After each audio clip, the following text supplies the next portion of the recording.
I'm Chris Hirst, and if you are a graduate, if you're about to be a graduate, or if you know somebody who is, then this video is for you. I was the CEO of $1 billion business with over 10,000 employees and upwards of 100 companies within it. And I must have hired thousands of people throughout my career. And the recruitment process, particularly for graduates, is a rather complicated and somewhat confusing one. And if it makes you feel any better, it's quite complicated and confusing for employers too. They want to hire people like you, but find it quite difficult to do so. However, there are lots of things you can do that significantly improve your chances. And this video is about how you make it easier for them to choose you. Because it's quite a big subject, I've split this into two. This video is about the process up to getting an interview, and video 2, which I'll release in a week's time, is about how you get a job once you've actually managed to get an interview. So here's part 1, my 7 rules for how you get a whole lot more job interviews. Part 1, understanding employers. If you want to persuade somebody of anything, the first thing you need to do is you need to understand them. So this is about helping you understand a little bit better how employers think and feel when they're trying to hire you. Now, the hiring process is a profoundly imperfect process. Throughout my career, I felt like it roughly followed a rule of 3. And what that means is, for every 3 people you hire, if one of those people exceeds your expectations, one of those people meets your expectations, and one of those people underperform, if you achieve that as an employer, you were doing pretty well, which means that quite often you didn't even manage that. So it's an imperfect process, and it's even more imperfect as an employer when you're trying to hire graduates. And here's why. When hiring somebody, anybody, the most useful and important part of their resume and their background is their employment record. This is why you'll hear people complain that they almost never get asked again about their qualifications. And that's because for the vast majority of your career, honestly, sorry to break it to you, but your qualifications are mostly irrelevant. What matters most to employers is your recent employment record. And that's why employers find hiring graduates so difficult, because very often they have no or a very limited employment record. For about 70% of jobs, perhaps more than that, it doesn't really matter what degree you did. Employers don't care whether you did drama, engineering, or medieval history. What they're interested in is you, and that means that your degree, for most people, is really a proxy measure. It's the only thing they've really got to go on to kind of decide whether you're going to be a great employee. And they know from past experience, it's not a very good proxy measure. So for that reason, employers spend a lot of time trying to work out the answers to questions that your qualifications don't tell them. They are looking for people who are likable, who are great team members, who are good problem solvers, who are hardworking, who are resilient, who other people just want to have around. These are the things that pretty well every employer wants. And even though they're now using AI selection methods and all these kind of things, it's still a very difficult thing to work out, given all you've got to go on is a few bits of paper and maybe a day or 2 days of an interview process. So I'll give you a real world example. In my case, in my first job, I applied to every single advertising agency that I could find in London at the time. So that was probably about 60 businesses.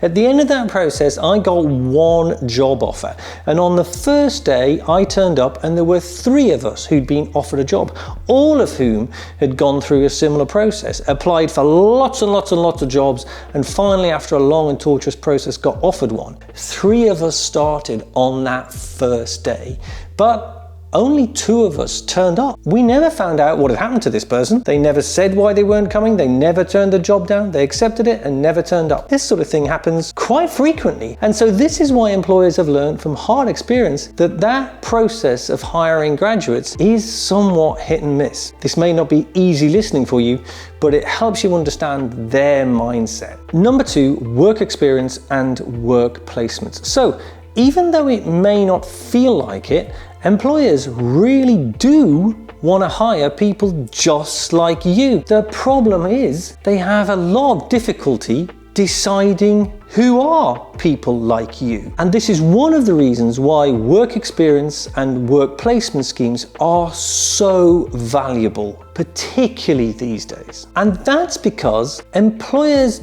mostly don't want to hire successful students. They want to hire people who will become successful employees. And all the things you've done up to that point give them some clues, but they are a fairly poor guide. A great guide is if people have done some form of work before.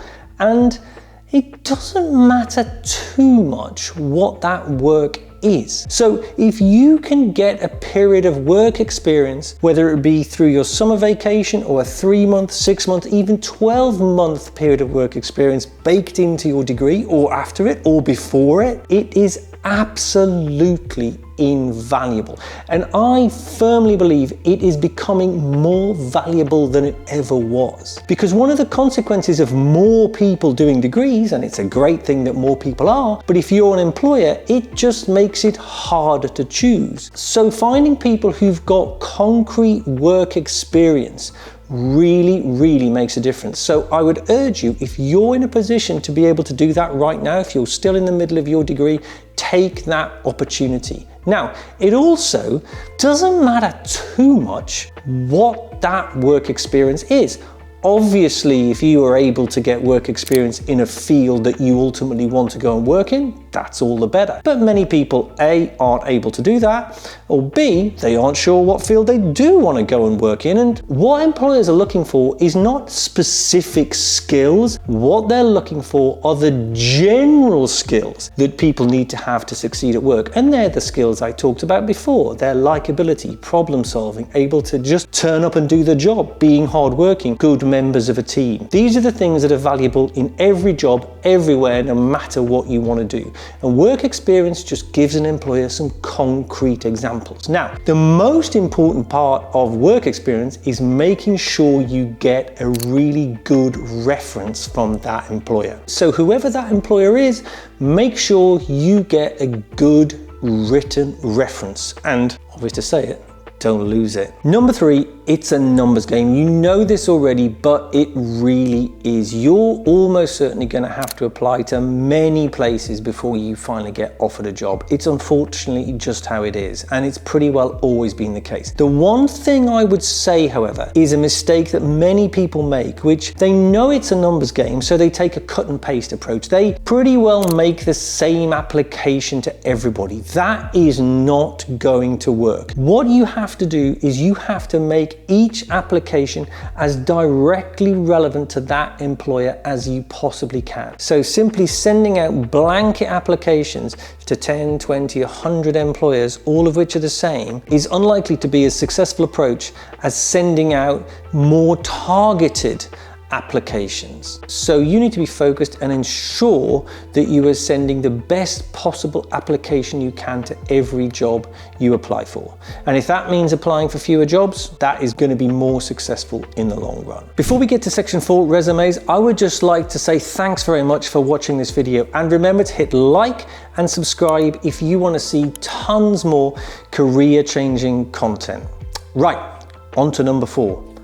Resumes. People obsess about resumes, and there's absolutely no need to. You need a resume right the way through your career, but they are not complicated documents to put together. They're simply information sheets. So do not spend loads and loads of time obsessing over the design. In fact, what you need to do is make sure you keep it really simple.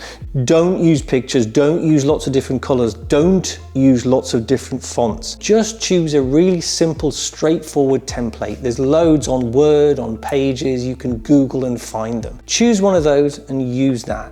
It is just an information sheet. Employers use a resume to get an understanding of who you are and what you've done. You are not going to get a job on the back of a resume, but if your resume is not strong enough, or it's a mess, or it's full of typos, you are going to get kicked off a shortlist. So it's important that it's professional, it's important that it's to the point. So the things you need to include are qualifications, all work experiences, interests, sports, activities, enough that they can see a rounded picture of you. Like I say, it's not going to get you the job, but if you cock it up, it might get you kicked off. Number 5 is give them what they want.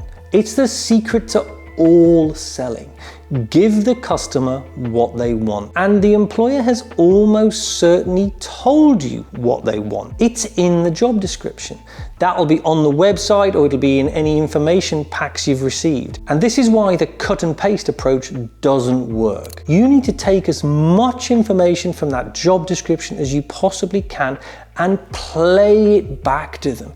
Tell them what they want to hear. Number 6 is beware AI. Increasingly, employers are using AI to sift through candidates because they get an awful lot of applications. And increasingly, candidates are using AI to put together their job applications because they think they need to make lots of applications. And you know what? You do. However, AI is an unreliable friend. I think AI can help you, if you want it to, create you an outline skeleton for how you might put together a letter, for example, or an approach you might take. But I do not believe you will get a good enough cover letter, if that's what you're using it for, just using ChatGPT, for example. It will give you a fairly vanilla approach. So my suggestion is, by all means, use it to help you brainstorm. By all means, use it to help you understand the kind of topics you might talk about. But take whatever it gives you and turn it into your language. The risk is, if you don't, frankly, it looks like it's being written by AI.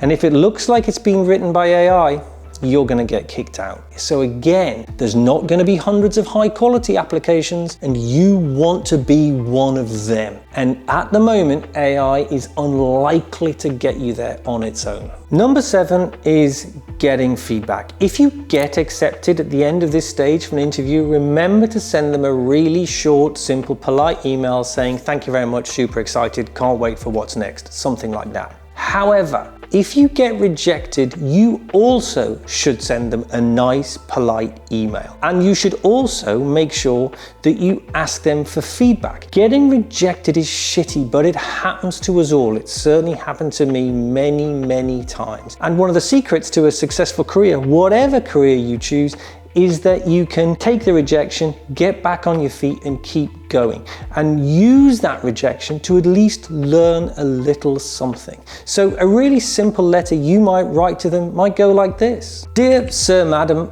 if you know their name, put their name in. "I was disappointed to learn that I had not made it through to the interview stage of the process. I would really appreciate any feedback you can give me that will help me with future opportunities. Also, I would love to work with," company name goes here, "so please keep my name on file should future opportunities arise, whether for permanent or temporary roles. Kind regards, Chris." Some people won't reply, but some will. And do you know what? You just never know.